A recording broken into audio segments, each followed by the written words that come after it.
Praise the Lord. Glory to God po. Ayan, purihin ng Panginoon. Absent tayo kahapon. Yan po, pasensya na. Yan, sabi ko nga, wala tayong kasiguradan, di ba? So, masama kasi katawan ko. Yan. Actually, ngayon di pa rin ma-okay, pero madadagdagan ang utak ko. So, yan, Saturday, magla-live po ulit tayo. Yan po, glory to God. So, wala, hindi ako absent. Ay, ano pala, babawiin natin yung kahapon po. Ayan. So, at super init. Yan, 2 ventilator ko. Medyo nahihilo pa. August 9, 2024, pray po tayo. Heavenly Father, we have come before you. This is a beautiful Friday afternoon. Your graces is always sufficient. Father God, as we meditate your word today, we pray for comfort for all our viewers. So many things are happening around the world. People are experiencing depression, failures, anxiety in their lives, sickness. Sin is just everywhere. Wars is also happening. Father God, forgive us. May we always remember how you love us so much, that you gave your only begotten Son to redeem us from our sins. Change our hearts, fill it with love from you. We pray for wisdom and understanding every day. Guide us, Lord, and protect us in Jesus' mighty name. Amen. Glory to God po. Ayan, 2 ventilador ko, pero medyo hilo pa tayo. Ayan, nalalabot. Bati tayo happy birthday. Hindi kaya na isay, kaya 2 na lang po. Happy birthday to Sister Corazon Tan. Happy birthday to Sister Salvi Mora. Happy birthday to Brother Robert Hoxon. Happy birthday to Brother Ray Sky. Happy birthday to Sister Gender Garnica. Yan. Ano ngayon? Sabi ko, August 9. Yan po. So, happy birthday to all the birthday celebrants. Yan. God bless you and your family. May God bless you with more birthdays to come. May God always give you the wisdom. And may God touch your hearts and your mind to receive salvation. Yan po. And may God give the abundance in your life. May God bless you with all the desires of your heart. Glory to God. So, medyo hilo-hilo. Kasi may ginagamit po akong kasi. Nag-start nga ako nung Monday. May gatas ako iniinom. Hindi ko alam kung... Kasi ngayon, dati wala akong gana kumain ngayon. Medyo gumagana-gana. Kaya lang, madalas ako nahihilo. Yan po. So, hindi ko rin alam. Hindi ko rin alam. At hindi po tayo butis dahil po yung menopause na. Ayan, maaga tayo nag-menopause. 40s pa lang.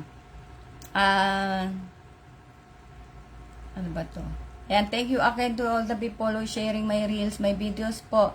Sobrang salamat talaga. Yan. Bira man tayo nakakapag-upload.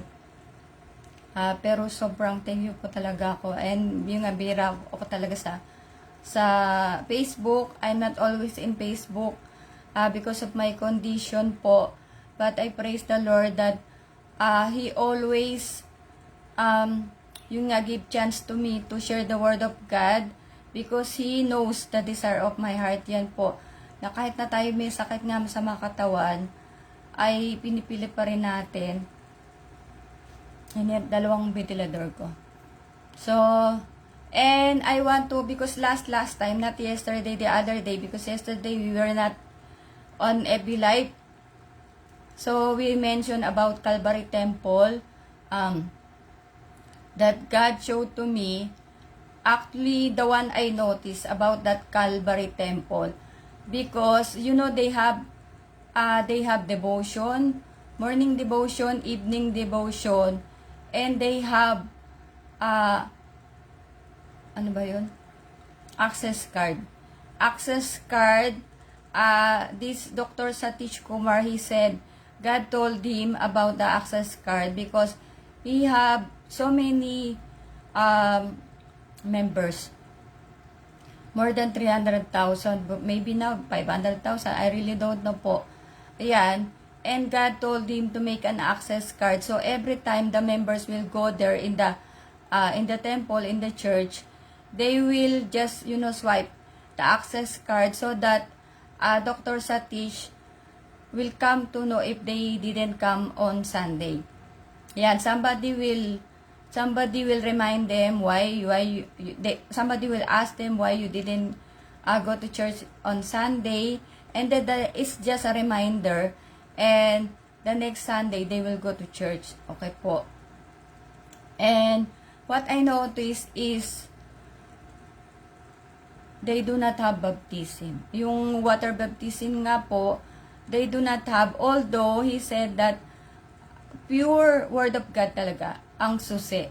Yan po. But because God showed that to me, so I cannot oppose. No po. Parang, in my mind, parang, I cannot ask, like, if he didn't see the John 3:3, no po, sa Bible. Because, everything, he has also messages like, he preached, like I think they have this 40 days fasting. Yan, prayer and fasting po. And, if I'm not mistaken, I saw there that he preached from Genesis to Revelation. Hindi na madire-diretsyong lang, siguro summary, yan po. So, yun siya. But, ayun nga, hindi ko alam, baka, kasi, Panginoon although if I am wrong, yan po, for the understanding of what God had showed me, told me, then, hindi mali ako. Di ba mali ako? Wala na akong magagawa doon. Yun nga. Yun po. So, in John 15:1-8, New International Version, I am the true vine, and my Father is the gardener. He cuts off every branch in me that bears no fruit, while every branch that does not bear fruit, he prunes, so that it will be even more fruitful. You are already clean because of the word I have spoken to you. Remain in me as I also remain in you. No branch can bear fruit by itself. It must remain in the vine. Neither can you bear fruit unless you remain in me. I am the vine, you are the branches. If you remain in me and I in you, you will bear much fruit. Apart from me, you can do nothing. If you do not remain in me, you are like a branch that is thrown away and withers. Such branches are picked up, thrown into the fire and burned. If you remain in me and my words remain in you, ask whatever you wish, and it will be done for you. This is to my Father's glory, that you bear much fruit, showing yourselves to be my disciples. Glory to God po. At basahin natin sa Tagalog, 1:15, 1-8.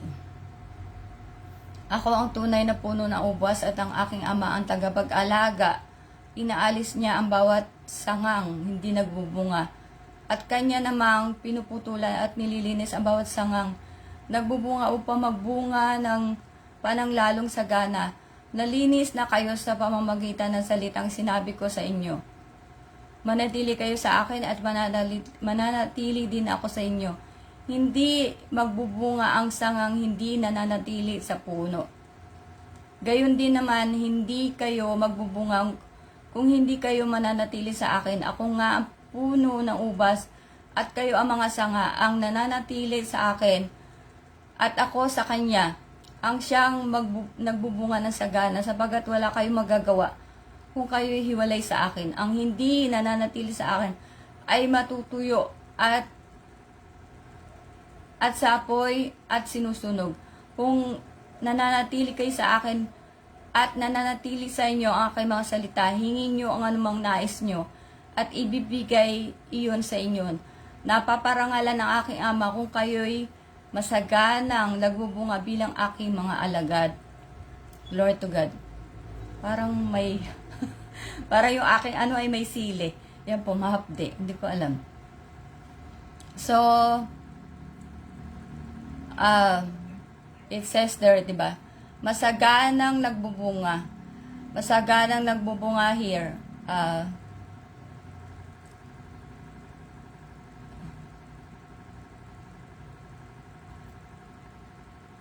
such that if you remain in me as mother and will be that you bear much fruit, showing yourselves to be my disciples.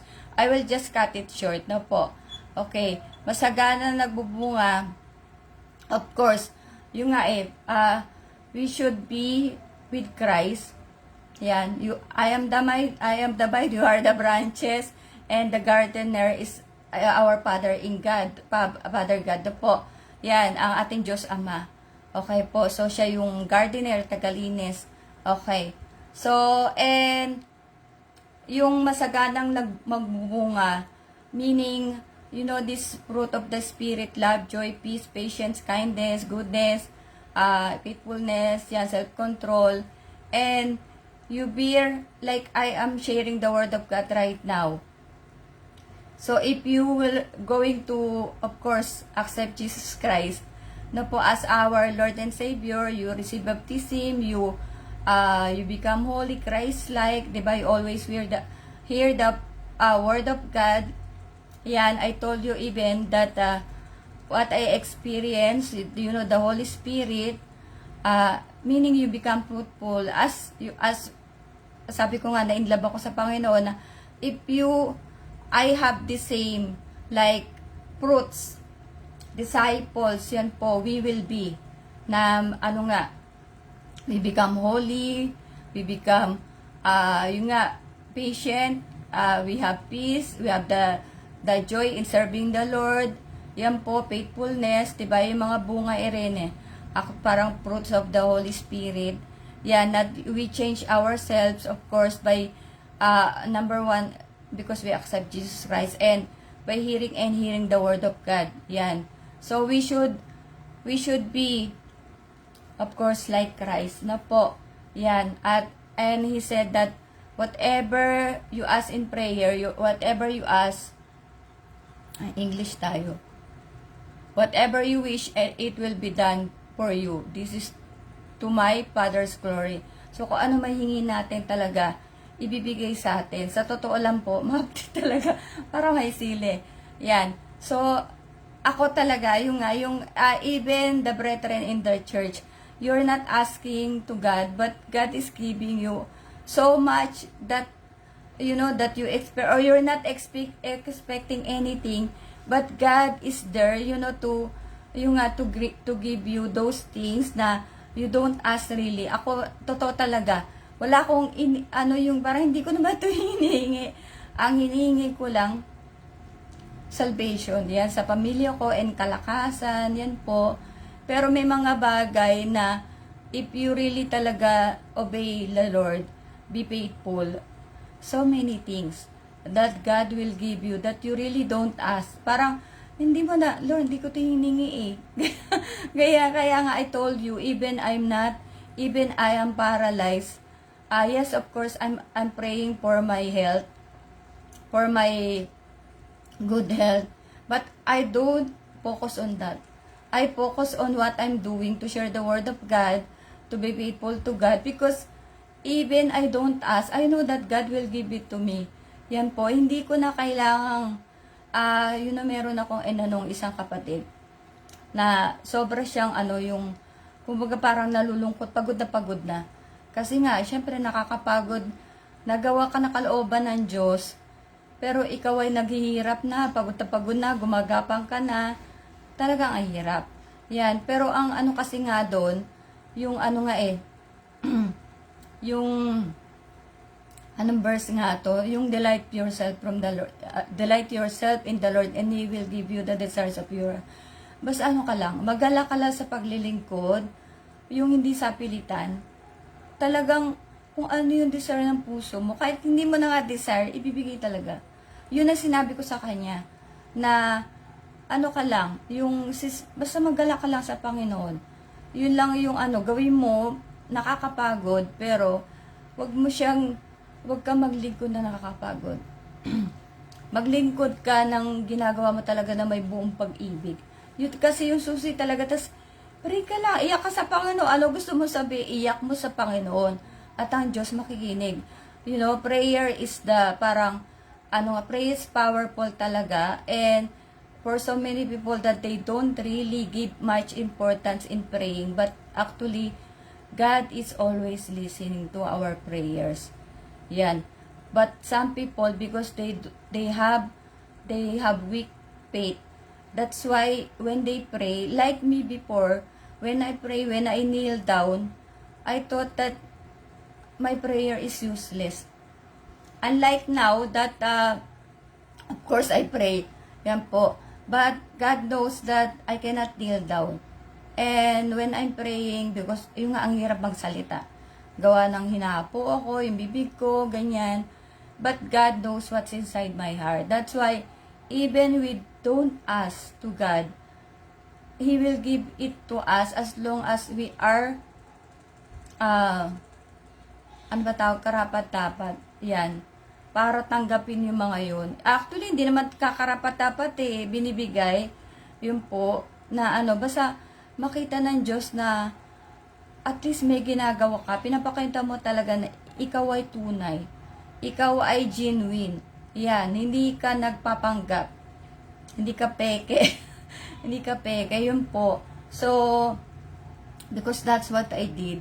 Yan, I didn't pretend that I am not who I am. I just show that even when I'm tired serving the Lord, yun nga, iyak ka na lang sa Panginoon. You will cry to God. And God is listening. Yan, whatever our situations in life po. Talagang God is listening. So, walang dyan. That's why we should not parang be hesitant to come to God, because God, whatever our situation, whatever our parang character, yan, you are a bad person, you are napaka-sinful person, tatanggapin tayo ng Panginoon. Yan po. So, wag kang mag-alinlangan. 'Di ba? At wag kang lumayo sa Diyos. Yan. Yun talaga At, of course, if you receive God already, we should work hard to change ourselves, because Galatians 3:27 already you clothe Christ. When you receive baptism, you clothe Christ. So because Christ is righteous, faithful, yan, He's not a sinner, He's sinless. Of course, you should protect the cleanliness, 'di ba, ng Panginoon, na at least maybe yung weekly we have to kneel down 3 times, but at least every time it will not take yung hindi mabilisan talaga. It will not be like not one night stand that you receive baptism, you like 1 month, ako nga 9 years until now, still, of course, I'm still sinning. Yan po, nakakagawa.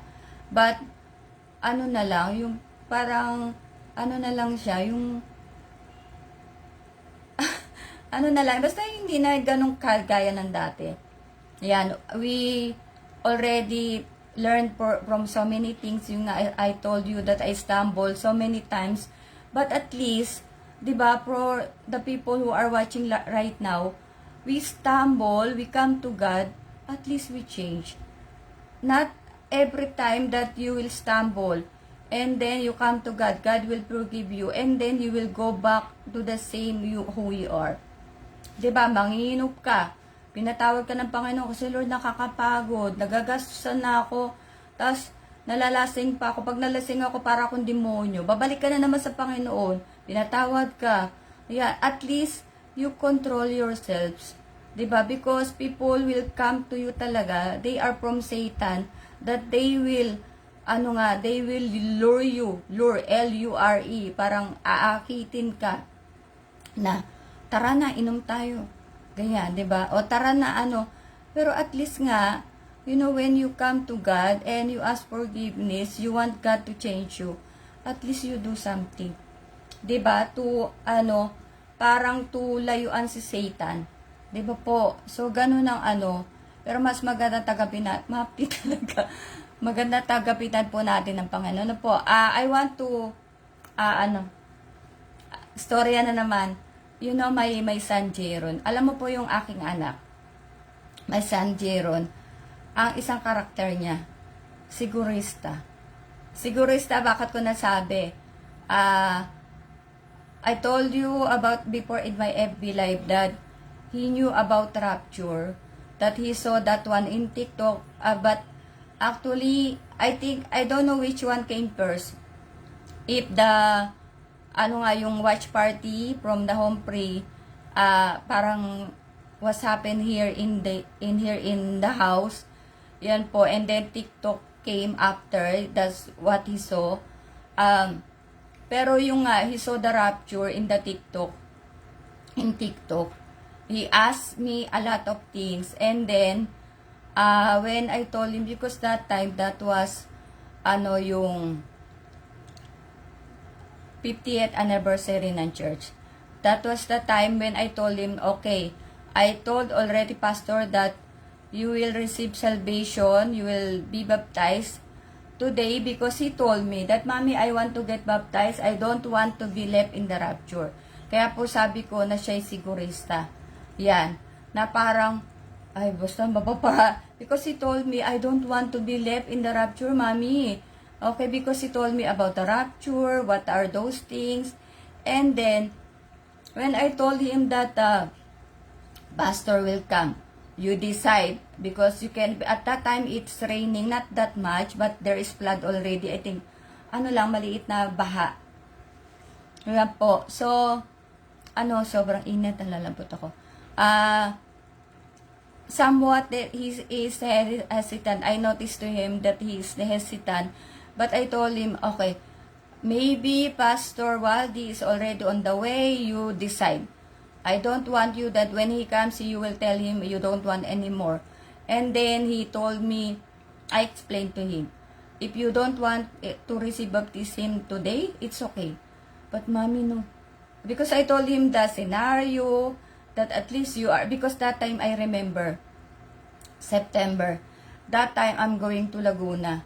That's why I said I want to make sure, before I go to Laguna, I travel, I want Jerome receive baptism. You know what, Julian, her, her status, her, yung kalagayan ng aking anak na si Julian, di ba po, na meron siyang, meron siyang syndrome.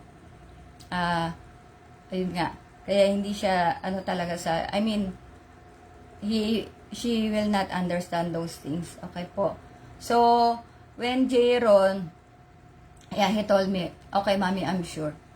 So, that's why it happened that Pastor Waldy came here and then he received baptism. Sigurista siya.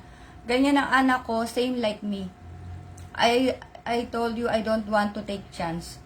Siyempre, anytime, we don't know what will happen tomorrow. Anytime God will come, diba, the rapture will take place. So, ayokong in my mind, in my thoughts, that I already spent 9 years in serving the Lord. And then, parang hindi ka magbabackslide eh. Pero yung, yung tawag dito, hindi pala yung na-receive ko yung yung salvation, of course, that is talaga talaga, na wala naman kasi ako wala naman po ako, hindi ako kagaya na iba na, yung may sarili nga akong paninindigan na parang, basta siguro yun yung the best thing na nagawa ko talaga sa buhay ko, yan. Hindi ako sagrado, kandado, kung ano na pa mang lack, yan, yung open nga ako sa lahat.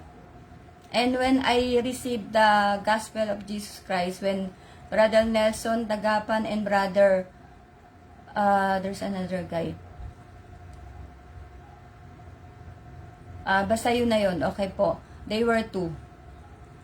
When I received that, and I was in, that time talagang depression, everything.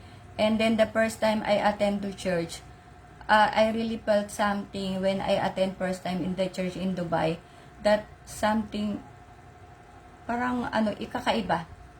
Yan po. I was wondering, and yun nga, yung yung first day ko, talagang sabi ko na, hindi mo na ako magpapabaptize at that time.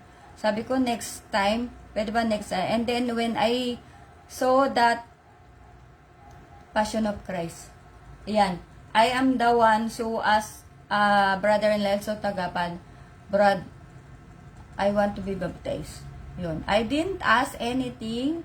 Yan, I don't much hesitation. I told him, I want to be baptized. So, I am like Jaron.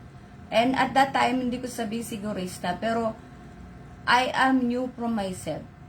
That I want to, ano naman ano sa akin, di ba? Papahugas ako ng kasalanan. Mas tihamak na, mas okay yun, hugasan ka sa kasalanan, kaysa naman, di ba po? So, yun yung nasa utak ko. Ayan, ano nawala? Kasalanan. Pero ano nadagdag sa'yo? Binis mo si Kristo. Diba? Glory to God po. Yan. And we should always remember nga that apart from God, we cannot do anything. So those who are rejecting God, whatever you do to make successful, famous, like you want everything, if you are apart from God, you will fail, or God is not included in our plans and life, we will not succeed. Maybe you will see that you are successful because you have the good cars, the brand new cars, clothes, everything, you travel, but something is missing. Yan po. I really don't know from some people, you know, those rich people, if they feel complete. I don't know with them because I never been in their shoes that I have so many cars, diba, clothes, riches, money, everything. So, I don't know what is their feeling. Okay po, glory to God. And, yan. Yung nilinis ang bawat sanga, the church leaders are always encouraging us to be more faithful, holy, engage in all services in the church, hear and read the word of God, engage in ministry so that to become fruitful, our faith will become strong and steadfast. Glory to God. So, yung nililinis ang bawat sanga. 'Di ba? So, yung Diyos Ame. 'Di ba siya yung gardener, 'di ba po? So, glory to God. And in 1 John 2:15-17 the message, do not love the world or the things in this world. In the world, if anyone loves the world, the love of the Father is not in him. For all that is in the world, the desires of the flesh and the desires of the eyes and pride in possession is not from the Father, but is from the world. Unang 2:15-17. Huwag niyong ibigin ang sanlibutan. Pasensya na po, nahirapan ako huminga. Huwag niyong ibigin ang sanlibutan o mga bagay na nasa sanlibutan. Ang umiibig sa sanlibutan ay hindi umiibig sa Ama. Ang lahat na nasa sanlibutan ay ang masasamang nasa ng laman, ang nasa ng mga mata at ang pagmamalaki sa mundong ito ay hindi nagmumula sa Ama kundi sa sanlibutan. Mawawala ang sanlibutan at ang lahat ng kinahumalingan nito, ngunit ang mga sumusunod sa kalooban ng Diyos ay mabubuhay magpakailanman. Glory to God. Alam mo yung mga ano dyan? Those, diba sabi dyan? The desires of the flesh and the desires of the eyes and pride in possessions. Pride and possessions, of course, we know already. Those, those things in the world. The material things. What the rich people have. And of course, this not from the Father. This from the world. And I told you, even Satan can give those things. Everything that is in the world is from Satan. That's why sometimes we have the new car, we have the new dress, yan, but we don't know that this from Satan. Satan wants us to be happy because Satan wants companionship. Totoo po yun, natatawa lang ako, pero ito po talaga totoo, na po, na natutuwa si Satanas, yan, 'di ba? Something like illustration, the enemy of Satan is me, the one who preaching the word of God, the church. This is the enemy of Satan. Yan po, galit, sabi ko nga, galit na sa akin si Satanas. Ano ba naman to? May sakit na. Para gusto pa talagang agawin yung akin. Yan. Because, like for example, he has 2,000. Diba? People in his list. I'm sharing the word of God. I'm trying to encourage you to receive salvation, or my family, and but if any one of them receive salvation, Satan will get more angry to me. Yan, because his list of the people of his companions is going to be deducted, yung mababawasan. Ayan, is going to be remove some people in the list. Kunyari, nakalista ka na. Diba? Nakalista ka na kay Satanas. Akin to eh. Kasi ito ay chismosa. Mahilig tong magchismis. Ito yung ano nito, ito yung merienda nito. Magnanakaw to. Ano pa ba? Mahilig to mamili ng mga cars. This person, he always wants to drink. He always want to fight with another people. This person, he loves to kill people. Yan. Nagbabago ka. 'Di ba, we have evangelism in the jail. So those people, naiinis na si Satanas doon kasi pambihira, akin na to dapat mga mamamatay tao, mga robbery, ganyan, akin na to Ito naman to mga tao doon nagpi-preach pa. 'Di ba? So nababawasan yung mga yung mga kakasamay niya sa impyerno. Yan po. Kaya ang si Satanas kasi, ang sanlibutan kanya na yan Kanya na yan, yung mga mahilig sa mag-travel, mamili, mahilig magnakaw, maganyan, mahilig magchismis, mahilig lahat na. Yan. Kaya Satanas na yan. Kaya lang, ang masama, like me, preaching the word of God, ayan, di ba, naiinis siya. Ito, may sakit na, hindi pa Sige pa rin, preach pa rin ng preach. Yan, galit na galit si Satanas. Yan po, kaya mas matindi yung kaaway naming nagpipreach. That's why, for some people, you think that we are serving the Lord, we do not have test. No, we do not have trials. No, the more trials we have. Yan. The more trials we have, because God also is testing us if we are really genuine disciple. Kung kami tunay na alagad talaga. Kasi baka mamaya, mawalan lang ng isang bagay sa 'di ba? Kaya nga, that's why in the church, by the grace of God, the leaders are, preparing and always engaging the brethren to the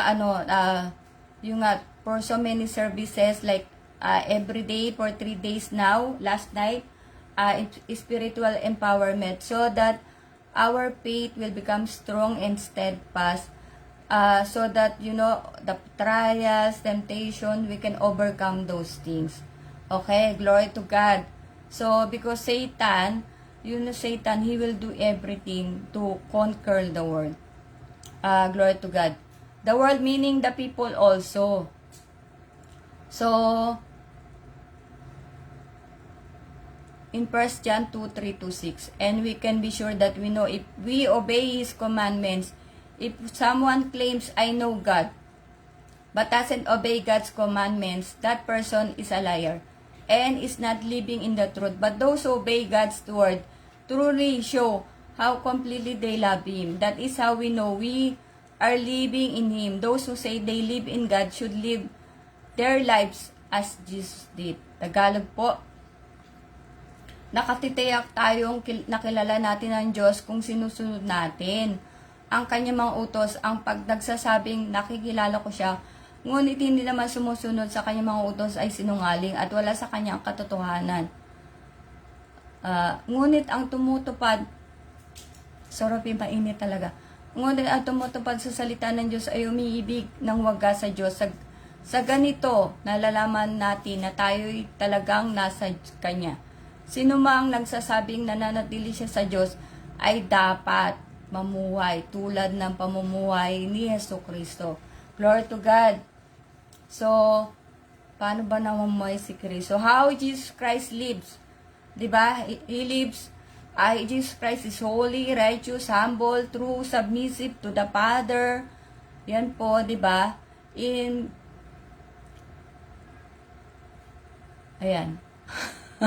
So we should also live like that. And because the people right now, 'di ba, in 2 Timothy 3:1 to 5, because we are in the end times, so in the last days, people will be lovers of themselves, lovers of money, boastful, proud, abusive, disobedient to their parents, ungrateful, unholy, without love, unforgiving, slanderous, without self-control, brutal, not lovers of the good, treacherous, rash, conceited, lovers of pleasure rather than lovers of God, having a form of godliness, but denying its power. Have nothing to do with such people. Diba? Kasi ganyan, that is because we are in the last days, end of the last days. That's why the people, what is written in the Bible, yan po, is happening talaga. That people love money, people, parang ano na, yung Bible talaga, wala na. Hindi na binabasa, hindi na nakikinig ng salita ng Diyos, ungrateful, unholy nga, without love, boastful. Yan, number 1 siguro, boastful, without self-control, konting ano lang, para ako gagalit. Yan, glory to God po, by the grace of God, we are changed by God, na kahit marami nga talaga kainisan, ng iinis, ng asar, by the grace of God, we learn to forgive, we learn to be yung self-control. Nabayaan na lang natin sila na pag-pray na lang. Pag-pray na lang talaga yung mga taong ganon. Yan na, wag silang mas lalo pa mahulog sa daya ng kaaway. Yan, kasi the more they will not change, the more Satan is happy. Diba po? So, glory to God. I think meron pa ako last verse. Revelation 12:12, therefore rejoice, O heavens, and you who dwell in them, in the presence, ito amplified version to po. In the presence of God, woe to the earth and the sea, because the devil has come down to you in great wrath, knowing that he has only a short time remaining. Payag 12:12, kaya maggalak kayo, kayong nakatira sa kalangitan, pero nakakaawa kayo mga nakatira sa lupa at dagat, dahil itinapon na riyan sa inyo si Satanas. Galit na galit siya dahil alam niyang kakaunti na lang ang natitirang panahon para sa kanya. Glory to God po. So, needless to explain, of course, magalak kayo for those people that are, yung nga, living faithfully, holy, trying their best, our best, to, to be faithful to God, to serve the Lord faithfully, to have the strong, steadfast faith, because malapit ng marka sa Satanas. Yan. So, kapit lang mga kapatid, yan po. At konti-konti na lang ay, ayan nga, dudurugin na si Satanas. Yan po, pero nakakawa. Siyempre, that's why we need to preach the word of God until people are listening to us, so that the people will receive salvation. Glory to God.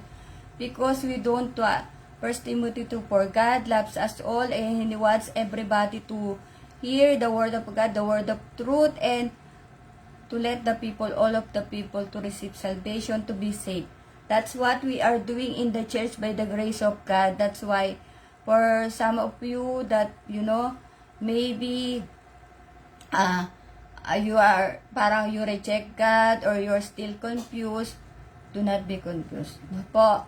So, because tomorrow is not a promise, receive God so that we will still have the time to know who is the real God.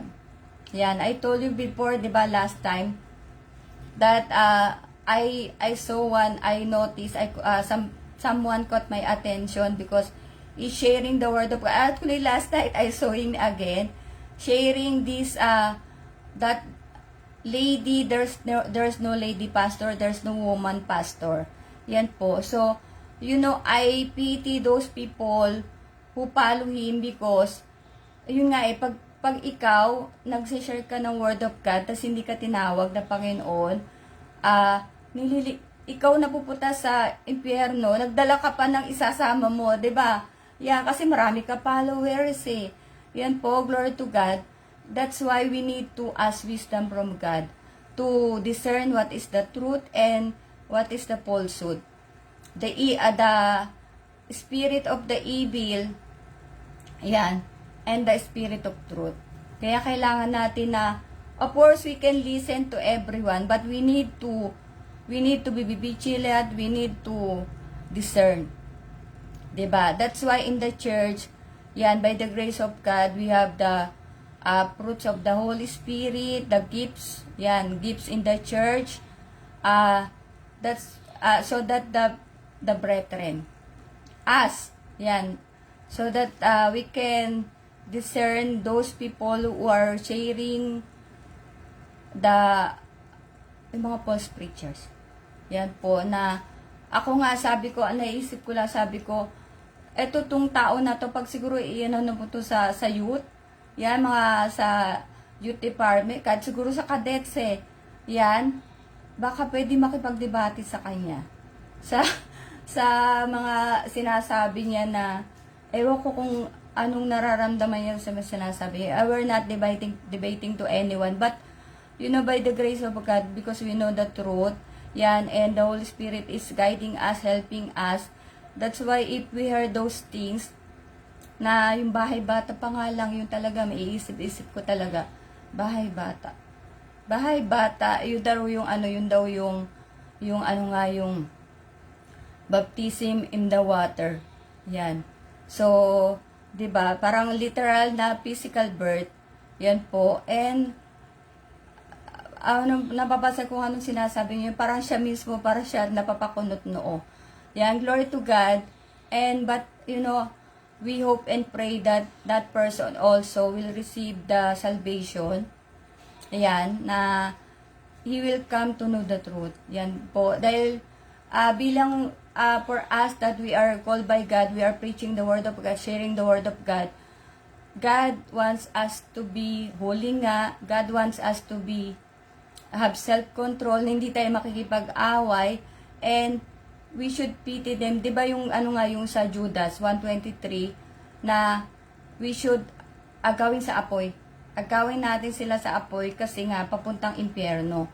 So, kahit ang kanilang mga pinagubarang damit ba yun, na yung kahabagan, yan po. Hindi ko memorize, I don't memorize the whole verse, but I know in Judas 1:23 na atin silang agawin sa apoy, dahil of course we are saved by grace. Naawa ang Diyos sa atin, kinahabagan yan po. Sino ba naman ako para hindi maawa rin sa kanila?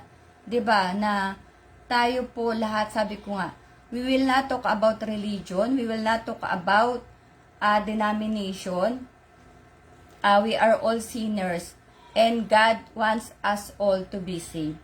So we should be brothers and sisters in Christ po. Walang hindi dapat nag-aaway na eto yung church namin ganyan. Hindi. Yan po, by the grace of God lang. Yan, by the grace of God that PMCC Port Watch.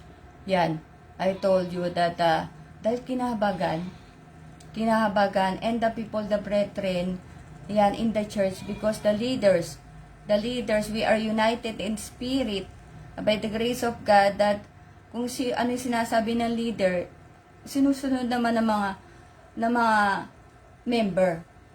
Kasi kung ang leader ba ay talaga namang karapat dapat sundin, yan po ay tinawag na Panginoon, sugo ng Diyos, bakit di mo susundin? Yung nga, hindi ka dapat lumaban sa sugo ng Panginoon. Glory to God po.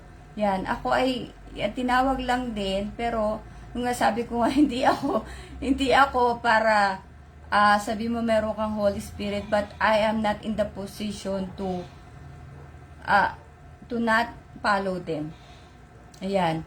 Sabi mo na tinutulungan ka ng Holy Spirit, pero hindi ganun ang utak, hindi ganun ang turo kasi. Yan po, at ayaw ng Diyos.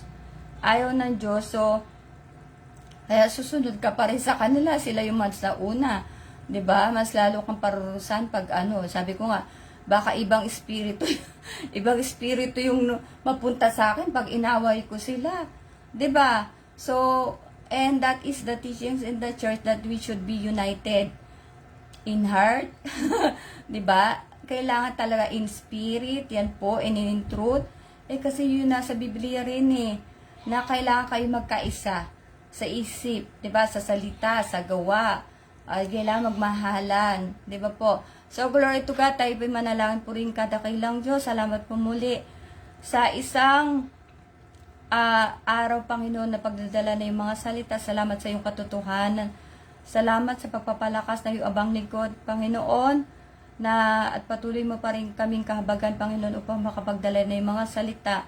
Panginoon, sa aming mga kaibigan, ikaw, O Diyos, ang magdala sa kanila sa iyong iglesia, Panginoon, na sila, Panginoon, ay magmadali ng tumanggap ng kaligtasan mula sa iyo. Ikaw po patuloy na magpakahayag, dakilang Diyos, at dalangin namin na ingatan mo bawat isa sa maraming mga tao ngayon na nahihirapan sa iba't ibang anyo ng kahirapan, Panginoon, sa sakit, sa aming mga kalagayan, sa pinansyal, sa mga trabaho, Panginoon, sa lahat ng mga depression. Panginoon, ikaw lamang ang makakatulong po sa amin.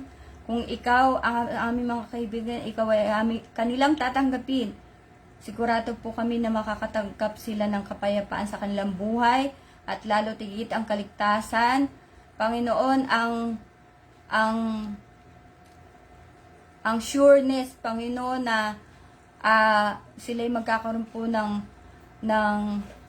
wala nang pag-agang-agang, Panginoon, na makakatulog sila na mahimbing sa araw-araw sa pag-atalim nila, na sila'y ligtas na, Panginoon. Dalhin mo sila, Panginoon, sa iyong iglesia, O Diyos.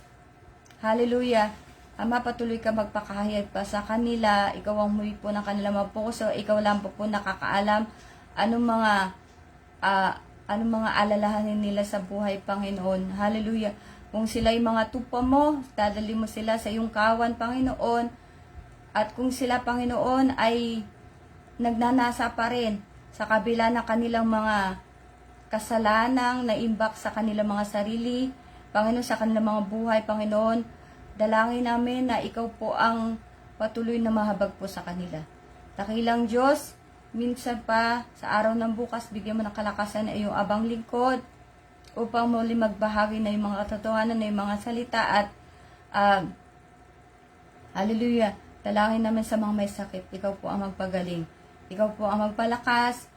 Patuloy namin binibigay at binibigay lahat ng pagkakatitiwala. Panginoon, pasasalamat sa aming Panginoon, ang Haring Jesus na muling darating. Ito po ang aming pagkakatiwala sa pangalan ni Jesus. Amen. Glory to God. Salamat po, and pasensya na, sobrang init. Nahihilo po tayo. So, bukas po ay Sabado bukas. Meron po ako talaga na. Kaya sana medyo magaling na tayo. Hindi ko alam kasi kung doon sa iniinom ko kaya ako medyo hilo-hilo, or dahil sa panahon. Grabing init po. Glory to God. See you all tomorrow. God bless us all.